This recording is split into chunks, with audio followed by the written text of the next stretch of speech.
Let me introduce our interviewer and moderator for this evening's conversation. Marion Roach Smith is a frequent collaborator and a workshop leader for the Writers Institute. She is a highly regarded memoir coach and the author of 4 books, including an instructive guide called The Memoir Project. She's also an entrepreneur, a podcaster, and our great friend. Please welcome Marion Roach Smith.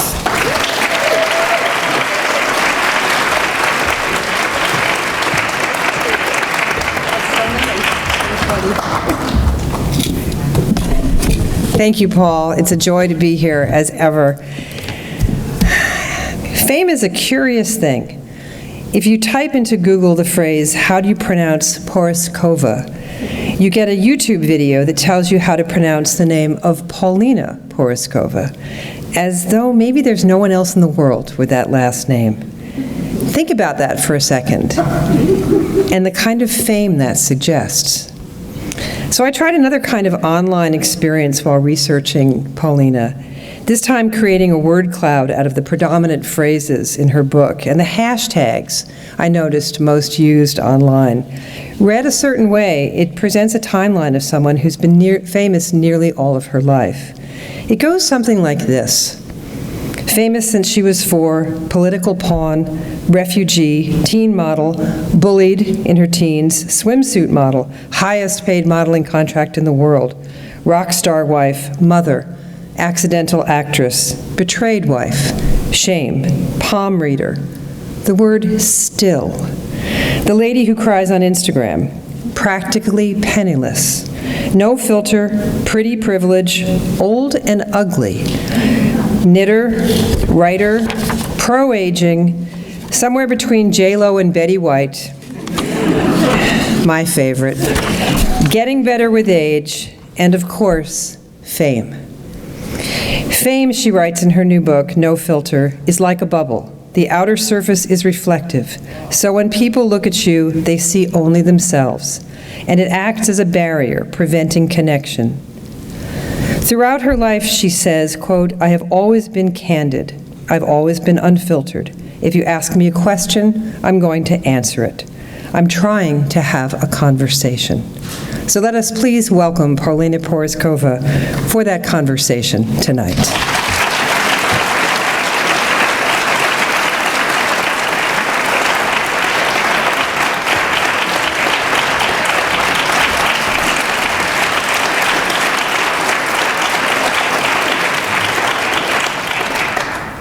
What an introduction. Oh my God. Lights, hello. Thank you. That was really lovely, and you sort of encapsulated so much that I can now not have to talk about. Well, maybe we'll dig into that word cloud a little bit. Okay. We'll see. So I used the image of the hashtags to introduce you, in part, because so much of what you do brings such strong reactions from people.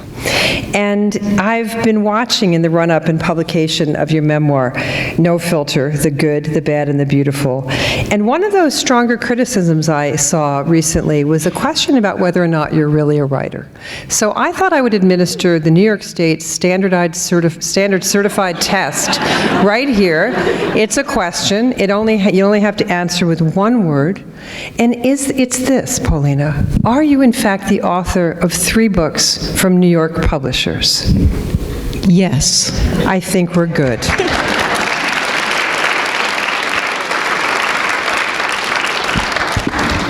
We know you are a supermodel. We know you're married to a rock star. We know after many years of marriage, he died and left you virtually penniless. But that's not what this book is about, though it's in there.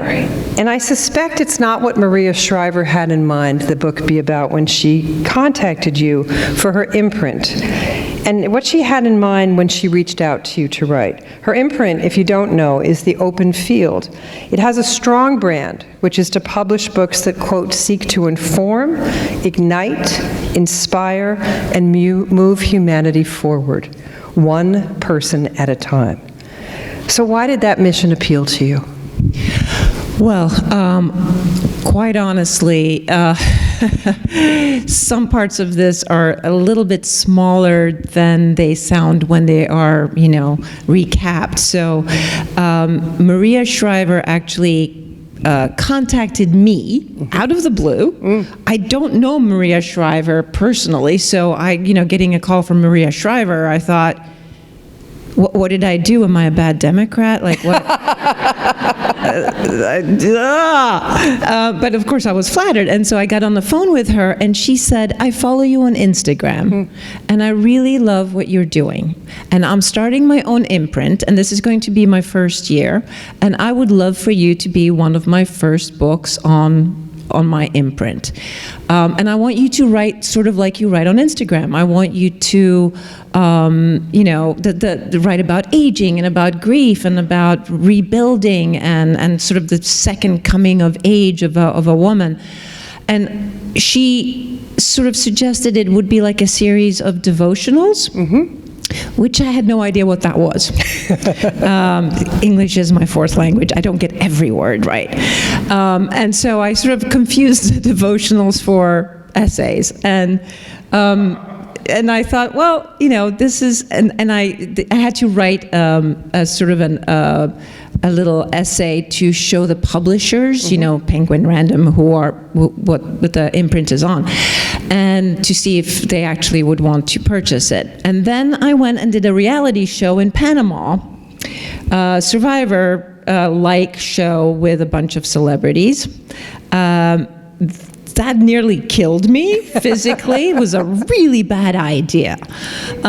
It was one of those things that you're like, it's great to do that once in a lifetime. I would never recommend for anybody else to do it, but it was. I was proud for surviving it, really, basically. And then I came back, and Maria said yes. The publisher said yes, and so please write. It is now November 29th, and you have until March 1st. Good luck. Yeah. And so that was literally it. I just went, oh, so I'm supposed to write a book in 3 months, and so I guess I'm just going to do that. I'm just going to sit down and try to do that. And so there was no lofty big ideas. There were no, there was no like real pre-thought of like, what do I want to present to the world, and what do I want the world to know about me?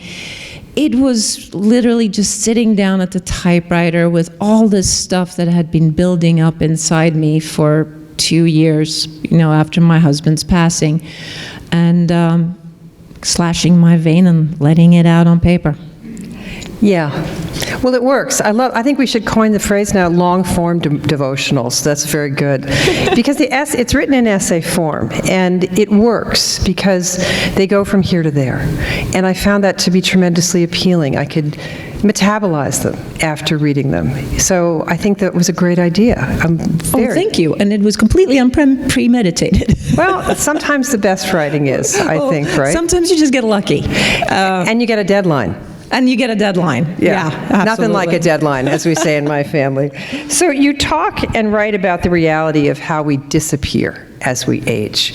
And we talked a little bit about that at dinner. And the extraordinary feeling that women will share sometimes with one another about disappearing. And you open the book with this remarkable scene of being at a party in downtown New York, and everybody's maybe 20 or 30 years younger than you are, and you say, you're feeling like I'd crashed a party I wasn't invited to. And no one recognizes you until someone does, kind of.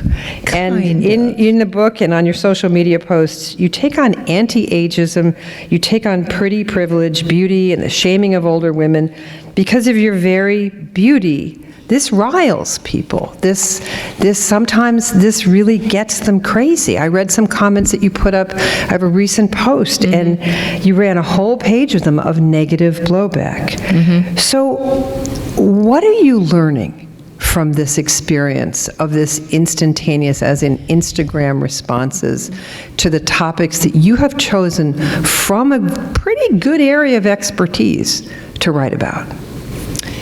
Oh God, that's a big question. I feel like I am learning a tremendous amount about the sort of the inner lives of women and the way we see ourselves, the way that we see, the way we're seen by society, how that affects us, you know, living in a patriarchal world and what that has done to us and what it keeps doing to us.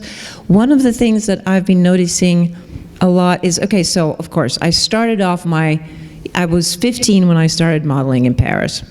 And, you know, I was a child. Yes. I'm sorry that, you know, that I didn't really know what I was doing. I was just happy that I had an opportunity.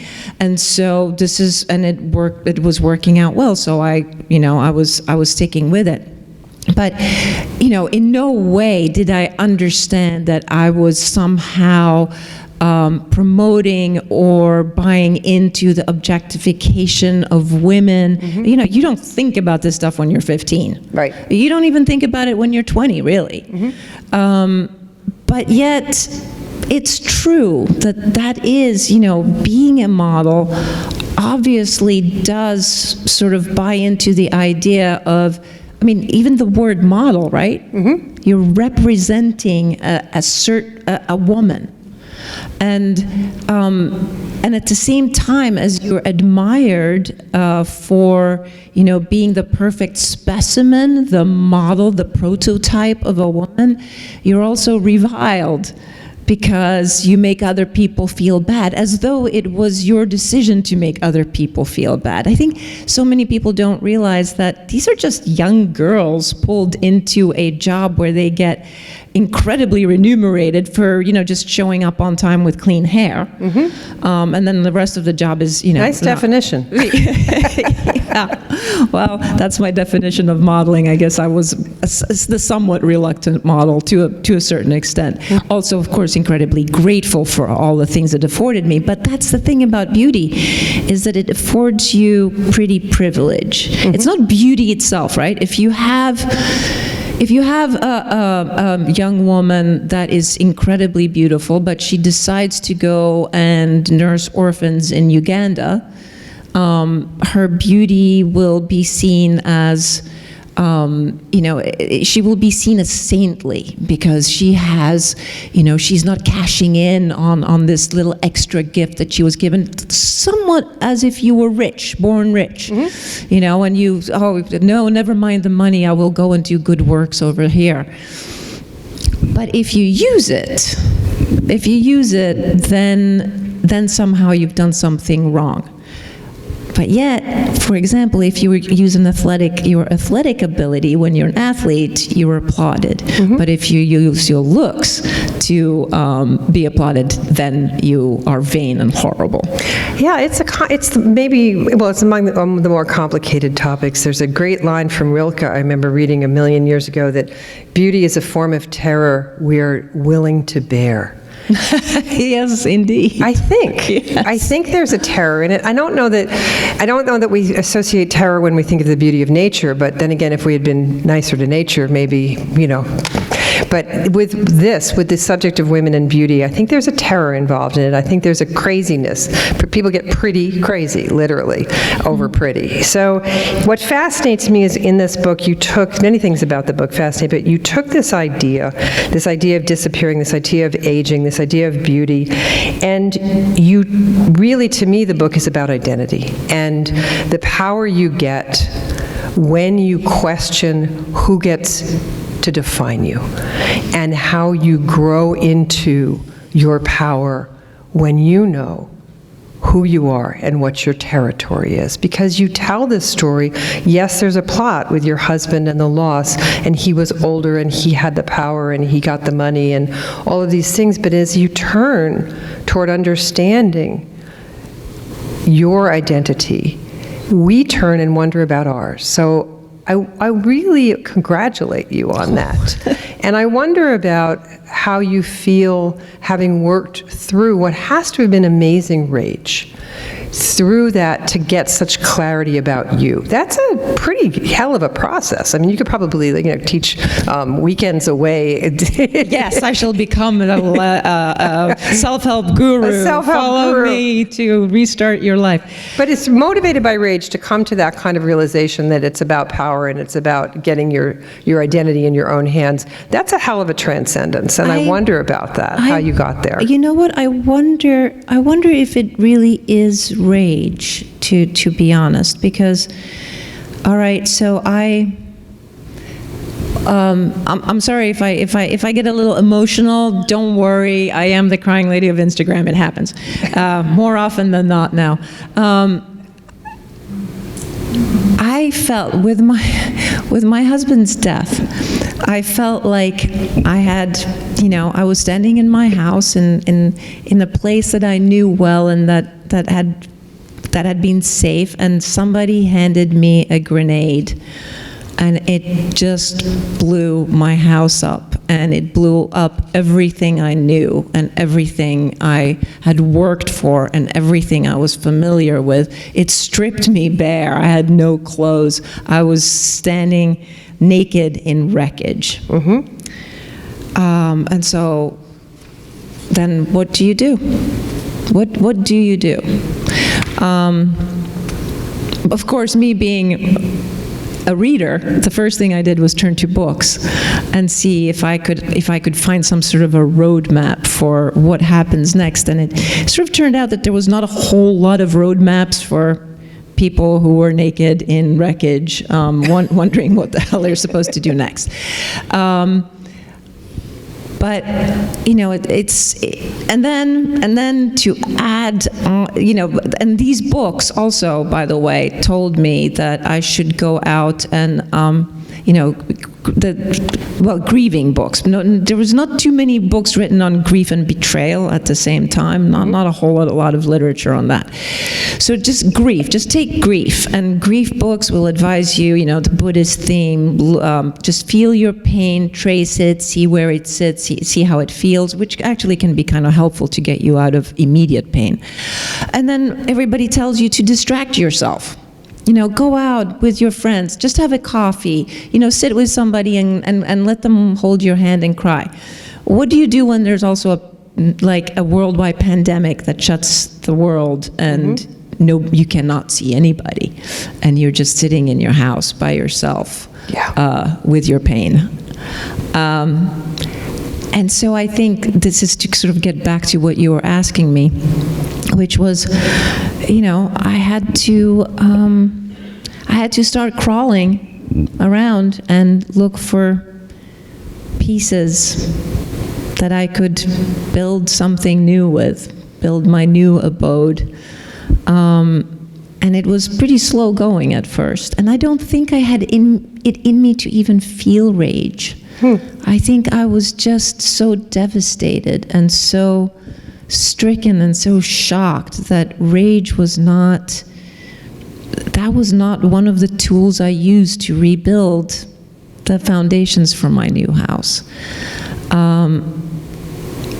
There was a time where I quite seriously thought of self-harm. And this bit is not in my book, but I'm going to share it with you because this was probably my lowest moment.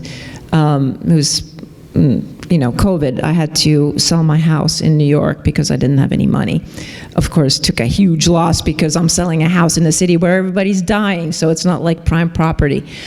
And I just hit rock bottom. But I have 2 children. I have 2 sons, and my 2 sons and I were sitting in our country house, which I still owned with a large mortgage, and they were grieving too. They were grieving a dad that they loved more than anything, and that had betrayed me, so I couldn't really talk to them about it.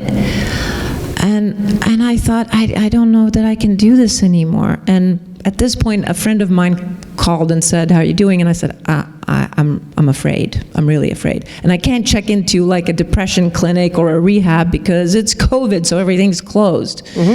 And he said, "You know what?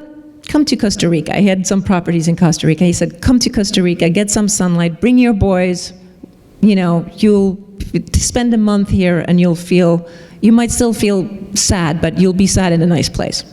Sounded like a good idea. Sad in a nice place is a good title for the next book. Thank you. You're welcome. And so I went to my children, I went to my son, and my older son, and I at the kitchen table, and I said, Jonathan, I'm really sorry. I know you're struggling with school. He's trying to finish up a master's degree with his father passed. And I said, you need to take me to Costa Rica. I know it sounds sort of entitled and spoiled, but we need to go. And for the first time in his life, this is the most obliging child in the world. He looked at me and he welled up with tears and he put his head down on the table and he just sobbed. And he said, Mom, I can't. I just can't. And then I put my head down on the table and I started sobbing and I said, I wouldn't ask you if it wasn't a matter of life and death. And then my youngest son walked in and saw the situation and said, right, Mom, I got you. I'm taking you. Don't worry. We'll go. I got it. And so they both sort of came together.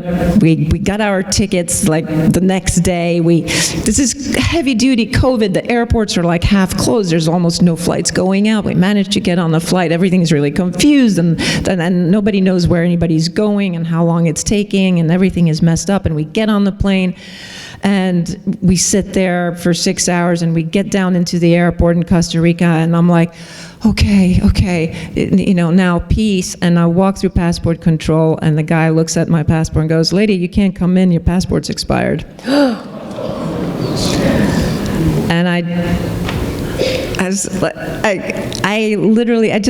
of course I tried to beg and I tried to plead, but can I wait for the American embassy to open? No, you're going back on the same plane. And I collapsed. To me, it was one of the most humiliating things that has happened because it was public. It was in an airport. Thank God that there was not that many people around with cameras, but I collapsed and in a heap and I was just crying uncontrollably. And the airport workers didn't know what to do with me, so they went and got a wheelchair and scooped me up and stuck me in a wheelchair with me still just hysterically sobbing. They covered me with a blanket and rolled me back to the plane. Whew. And that was a pretty low moment. That's a pretty low moment. Thank you for sharing that, though. So I know we've got people that want to ask questions, and I'm astonished that the time is whizzing by, but I think that it's important to ask the question for the writers in the room, because most of the people that come to these events are writers. And the question I get asked most as a memoir teacher is, do you have to wait to have it all figured out to write? And my response is always like, oh man, I've never had anything figured out yet before I wrote about it. But that's me. What about you? I absolutely, if you have it figured out, then you're dead, aren't you? I mean, like how, I don't believe in having anything figured out until your time's up. I mean, I feel like I'm learning literally something new every single day. And in these situations, when I get to meet people and talk about my book and meet women that sometimes follow me on Instagram or that have read my book, I feel like I'm continually learning. Like every day I've learned something new, and I'm freaking 58 years old, and it's amazing. Good. So no, you don't. You certainly you write don't. from where you are. Yeah, right? Of course. And did you learn writing through things, like writing about your husband's betrayal, and we'll go to questions after this, but I just want to give the writers an example. Writing through about your husband's betrayal, you have this fabulous paragraph where you say you came to understand that it was a crime of passion. And you talk about that in a way that made me think so deeply about my own betrayals in my life, that they can be a grab or an appetite or something done in a moment. And I wondered, did you know that before you wrote that, or did you learn that writing it? You know, really insightful, Marian. I learned it by writing it. But I learned it by writing it not in that very essay and not those very words. I learned it when I was forced to because all the writing about the grief and the betrayal and heartbreak and money and all of that came very easily because that's what I had been dealing with. But at one point, I realized I had to go back and write about where it all started and why I loved this man so much for such a long time, that I had to take the reader on this trip. And that was hard because I had not yet forgiven him. So going back to the beginning and falling in love with my husband and how much in love I was with him and how wonderful life was for a certain amount of time, that was painful. That was really painful. But that also brought me around to this point to realize that he still loved me. And I knew I loved him, but I had forgotten that he also loved me still. And we were not, this was a dysfunctional relationship, but it had so many years of beauty. And so the gratitude that came with the discovery of that and the weight fell off. Good. That's lovely. Well, as we wrap this up, one of the things in my word cloud was that you are a hand reader, a palm reader. So I want you to look at your hand and tell us I know mine well. if there's another book coming. Oh. Well, I'll look if you don't know. Oh, definitely. Thank you, Paulina. Thank you, Marion. So questions. And we have a microphone, so if you raise your hand, I can come to you. I'm going to start on that side because you had your hand up first. Gosh, that went by quickly. I know. I was looking at my clock going, what? How's that possible? Oh, I talk too much. Sorry. No. My name is Gloria Jean Knorr. My grandmother came from Bohemia. And why I'm here is I want to know about your grandmother. Oh, thank you. Yes, my Babi. My Babi was the most important person in the world to me. She was the woman who raised me. She was obviously my grandmother. She was a rather simple woman, actually. She came from a family from farming. Her father had 3 daughters, and she was the middle one. And she had 3 daughters, my mother being the middle one. And to me, she was the one person that made me feel like I was maybe worth loving, because she's the one who really loved me. She's the one that was there for me, that tucked me in at night and that, gave me cookies and then smacked me in the head when I took too many, because that's how Czechs do it. And she was actually, in a way, she was kind of remarkable, even though she was very simple. And she was like, I think 4'9", and my grandfather was 6'4". So their nickname in the town where we lived, which was a fairly small town, was the bottle and the glass. I think you can picture that. But she, when she turned like 35 or 36, and she hadn't been working up till then, she had been taking care of house and children and all of that stuff, she decided she wanted to go back to school and become a teacher. And my grandfather was not supportive of that at all. And she sort of ignored him, and she went ahead and became a school teacher. So there was a really strong backbone in this little Moravian woman. We are from Moravia, not from Bohemia. And when we left the country, and of course I didn't know we were leaving forever. I was just told we were going to meet my dad, and that I was going to get to go back home for holidays, which was not to be. But when we moved to Sweden, and I felt like I was taken away from my mom, like the only mom I ever truly knew. And there is this book in Czech by an author called Božena Němcová, and she's sort of like our national treasure. And she had written a book called Babichka, which means little grandma. And it is about a woman sort of like my grandmother, about this little deeply religious woman who just makes her grandchildren feel wonderful and just has these little pearl of wisdom wherever she goes. And I read that book. I mean, I wore it out with tears. I just read it for, over and over and over. That was the book that kept me company, and because that reminded me of my Babichka. Lovely. Thank you. Thank Okay. you. Another question here at the back of the theater. Yeah, you just mentioned the word Babushka, and here in Albany years ago we had a little store called Babushkas, and they sold all kinds of supplies and stuff and food from Europe. That's just a side thing. I actually have a two-part question. Being a teenager in the 80s, I was a huge fan of MTV, and I was wondering what it was like being in the Cars Drive video as a teenager. That's the first part of my question. That's 90% of my question right there. And the second question, the other 10% of my question is what it was like being the first East European Sports Illustrated swimsuit model. Yeah. Okay. Well, I get those questions a lot, so I can answer them fairly shortly. Being in a video for the Cars was amazing because it was my first sort of acting-y job where I got to cry. First time I cried on screen.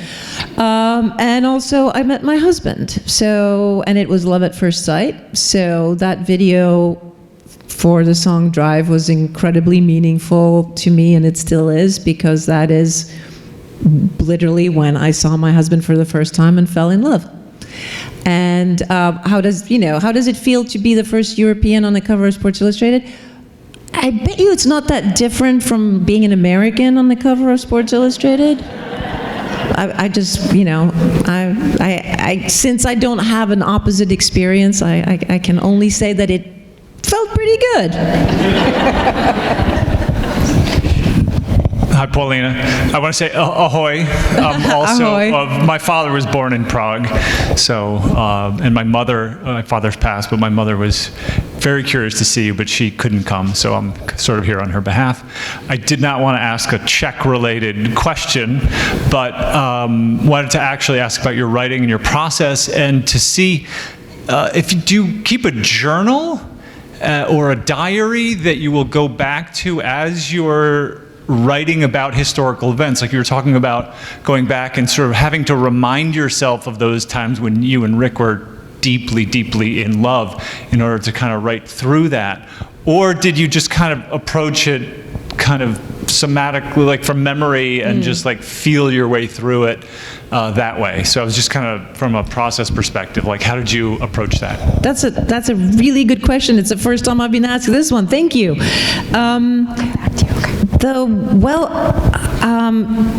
I was working on a memoir before my marriage kind of started falling apart, and then I was kind of too depressed to continue on it. But so I had been putting together a memoir of my early childhood. So I'd kind of gone through my, the Soviet era years, and the standing in bread lines and waiting for milk, and the Soviets invading, and all of that, and my parents leaving. So, and I had already gone through it, and I went by it by using my emotions as the pins that were holding things in place, because memories are notoriously unreliable, right? We have an emotion that we remember, and then we sort of structure our memory around the emotion. And I decided to just go with that. Like, go with it. It's my story. It's my emotions. I remember it like this. And so this is the scene that I'm going to write that I remember. And like, for example, the day my parents left, to me, that's one of my first memories. I was 3 years old when my parents left on a motorcycle. And in my mind, it was an afternoon, the sun was setting, my mom was wearing a really short dress, mini dress. She jumped on the bike behind my father, her dress was kind of riding up, and she said to my grandmother, "You'll watch her if we're not back tonight, right?" And I thought to myself, well, of course she will. What else is she gonna do with me? You know, it just seemed sort of silly to even mention that. And then they drove off, and I didn't see them again for years. But the way my mother tells it, it was raining, and you know, it was like middle of the day, and she has a whole different way. And when I compare the two ways, what's interesting to me about it is not how different the scenes are, how we set them, but how appropriate they are to us as people in our emotional inner lives. You know, I chose to romanticize it as a sunset and goodbye, and she chose to rain and the dreary and the cold. You know, that's what was interesting to me. And so this is how I went about writing it, was pinning the emotion into place, and then just sort of letting my imagination and fantasy kind of go where it wanted to go. So is it entirely accurate? Probably not. Okay. Good answer. Hi, I'm Craig Waltz. I'm a PhD student here. As someone who is also about to turn the same age, you are one of the people who inspired me to pursue it. Oh. And I'd like to start off by thanking you for that. I'd like to ask you a couple questions. One about your about your writing process itself, and how this relates to it. You've written a lot about grief. You've talked a lot about grief in different settings, which I followed, and I felt a lot of the same about that. I guess my question is, and I apologize if I get emotional, is there a point at which the rage comes? And what do you do with that? And now you're making me cry too.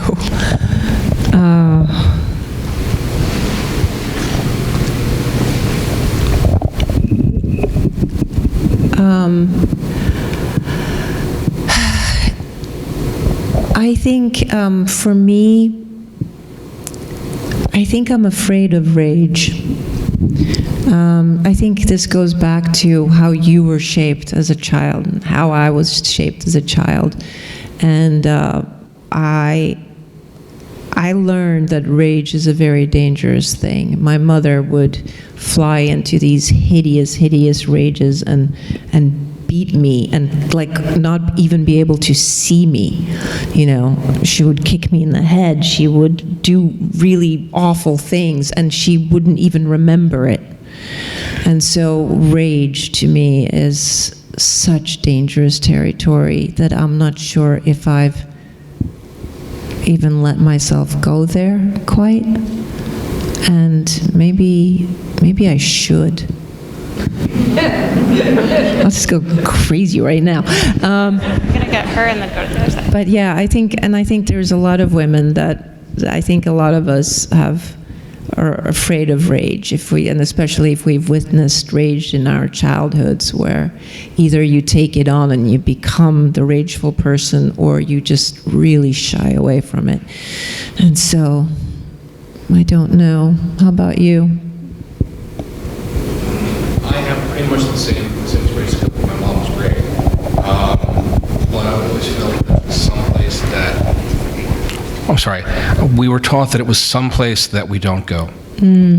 That there must be a better way. If you can find a way to laugh about a thing, then it's not that bad. Was the approach that we took. And I think, as someone who has experienced a lot of loss during the pandemic, since. Sorry. No, it's okay. I have that urge to go over there, but it's the same fear. If I go, I might not get back. Yeah. And what are you going to do? Yeah. And you might lose control. And what happens if you lose control? It's scary. Okay, I'm gonna go to you, and then I'm gonna go to the other side. Okay. Paulina, thanks for a great Instagram account. I follow you. Thank you. And I have one burning question. How did your son's masters turn out? How did my son's... When you came back from Costa Rica, you said he was degree. working on his masters. My actually, I'm going to take full credit. I was just going to say, I don't know how it happened that I have such brilliant children, but you know what? It's me. It's you. It's totally Clearly. me. Yes, my son, actually, my older son, who was studying for his master's, took 1 week off after my husband died, and then went back to school and said, I'm sorry, I had a family emergency, so nobody knew his father had just passed, and he just buckled down and finished his master's degree with honors. Good. But he now says, in retrospect, he said he thought that was a terrible idea because he hated all his schoolmates for the entire time he was with them, because he was like, they're so stupid. I was like, well, yeah, you didn't tell him your dad died. So he felt like they were, nobody knew what world he was in because he hadn't shared it. So kind of note to self there. And my younger son, yeah, he graduated from University of Rochester a year later, and of course he got to study mostly at home because of COVID, and so that sucked. But they are both, one is a video game programmer, which has been the job he's wanted his whole life. He's programming a video game now that he's designing. And my other guy is like an AI analyst for IBM, which I don't know what that means, but it sounds important. So I think they're doing pretty good. Okay, another question over here. Your Instagram feed is really empowering for a slew of women of a certain age. And you see the comments we leave for you, and you interact back and forth with us. But I'm fascinated because, like many celebrities, you have trolls. And they tend to be men. Correct me if I'm wrong. A lot of ladies. But you have plenty of male trolls on there, and you strike back at them. And I find that fascinating, that you don't just ignore them and you take them on. But from what I've seen, there are plenty of male trolls. And I'm always like, why are you following her? But why do you think you have become a lightning rod for people that are just sort of angry with you about being okay with being an aging woman who happens to be beautiful?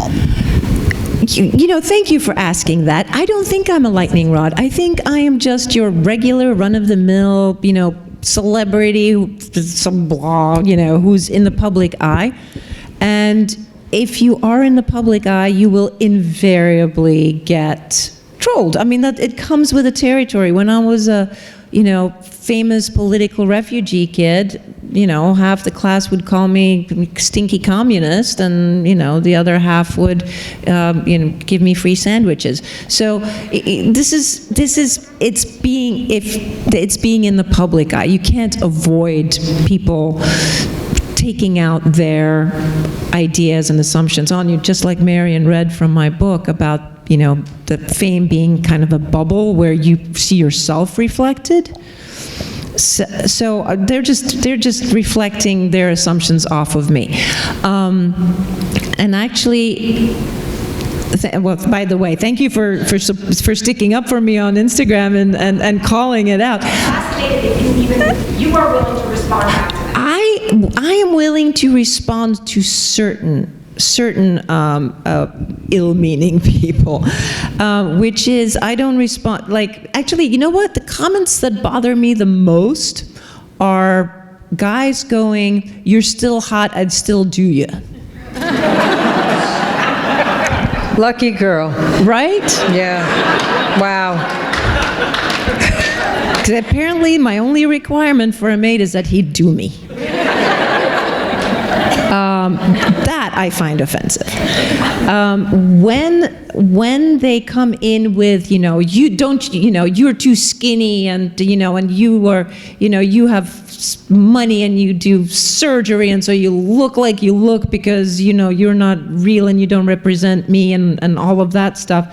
I think, well, I always picture myself in a room having a conversation with this person and what I would want to say to them. Of course, they never reply back, really. I mean, or they're kind of very staunch about, no, I'm right and you're wrong. But I don't care.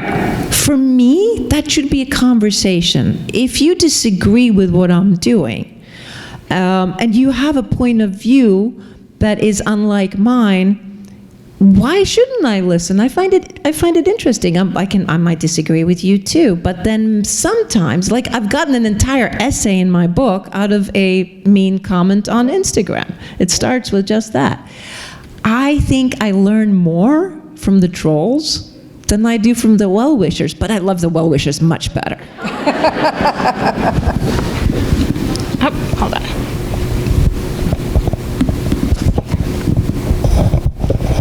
Do I have to stand? No, you don't. Okay, well, I'll stand. Now you're standing. Yeah, Paulina, I love your Instagram feed, and just piggybacking a little bit off of what she said, the thing I really love about what you do is there's a quality of transgression against patriarchy. You're doing something really different. And I think that in many ways you're a hero to a lot of people, and especially women, postmenopausal women. Woo! And I know, woohoo, right? But my question is, just off the top of your head, who are some of your heroines and why? That's a nice question. That is a lovely question. I'm always on the lookout for, I don't know that I have heroines necessarily.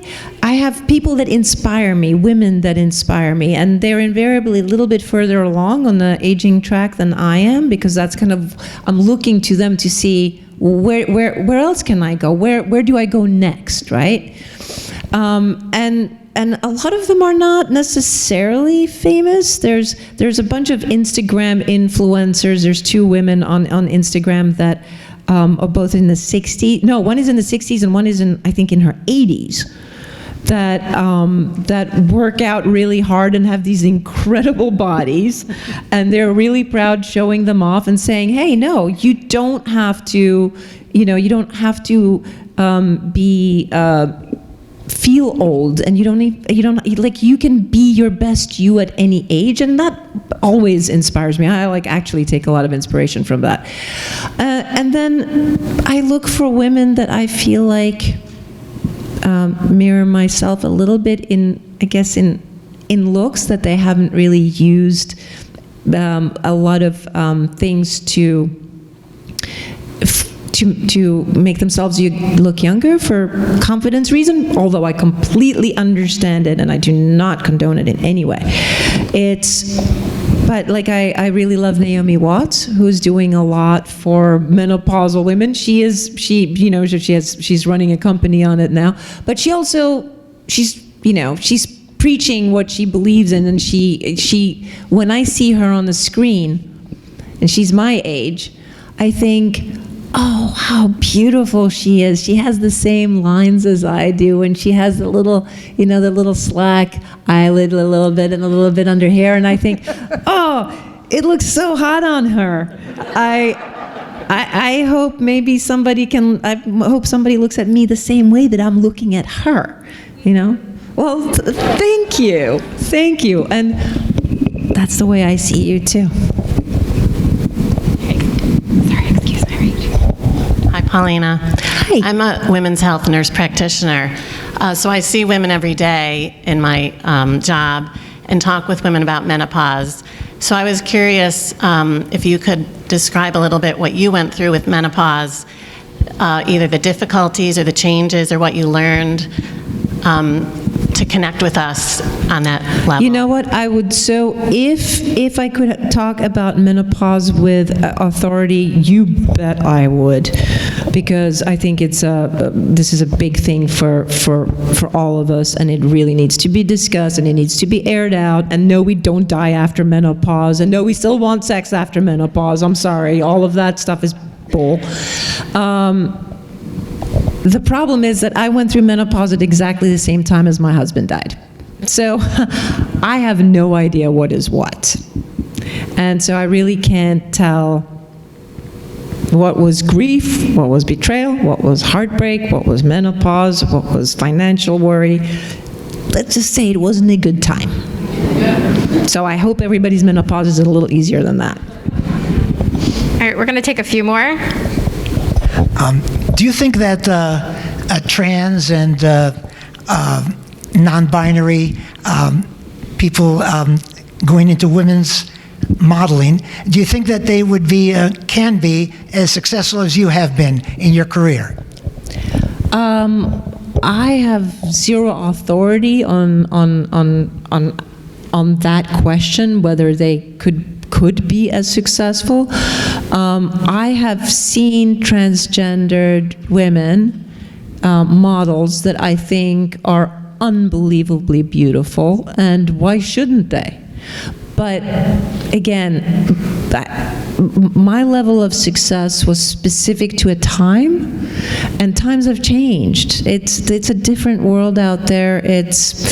Modeling has changed, the book publishing has changed, the music scene has changed. Everything has changed. So I don't know if it's possible to. I don't know if supermodels are even, if in existence. I don't know if they can even happen these days, because there's such a quick turnaround, and everything is based on the internet and on Instagram, and it's magazine. Nobody buys a magazine anymore. So it's really, really hard for me to tell. But all I can say is I have met some incredibly beautiful transgendered women. Right here. Fourth row, you had your hand up. Can you pass this to her? Hi, and thank you for writing this book. This is awesome. Getting back to the writing, not being a writer from the very beginning, what inspired you to write your first book, and what made you think that you could do it? For somebody who is thinking about writing something, how do you get that courage to do it and go, oh, okay, I can put this out there and I can do this? Okay. Well, thank you for asking me, because I know it's okay. So it's you're asking for yourself too a little bit, which is cool. I appreciate that. I have to say, I always did want to write since I was a little girl. It's just kind of modeling got in the way. And it's not like one day I went, I think I'm going to be a writer.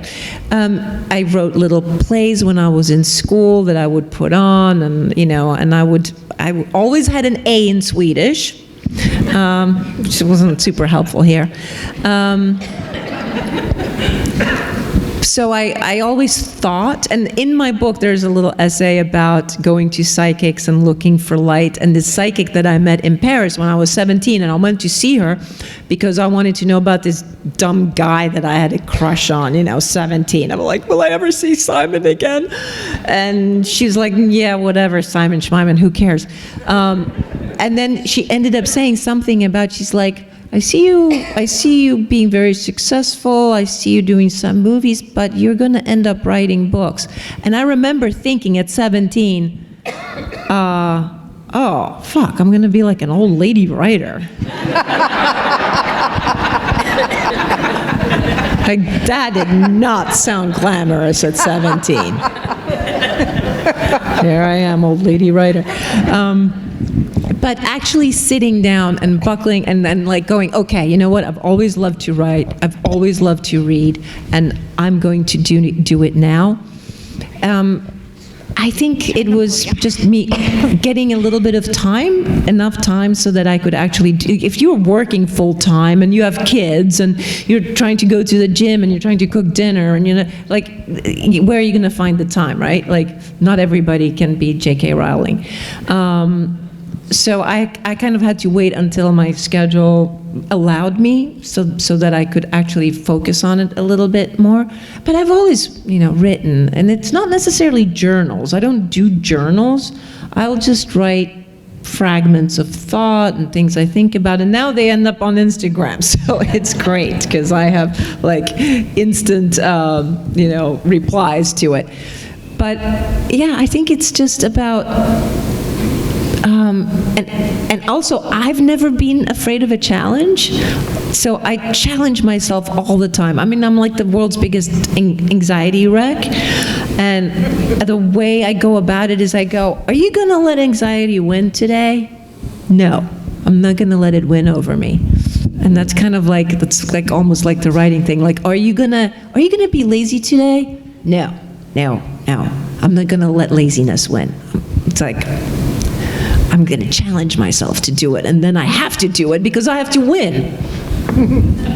It works. So, one quick announcement again. If you have a book to be signed, we apologize that they ran out, but you can line up against that wall. Even if you don't have a book, you can come up quickly and say hello to Paulina. We want the line to move quickly across the stage. But what a wonderful conversation. Nothing better than two writers talking. Marion Roach Smith and Paulina Porizkova.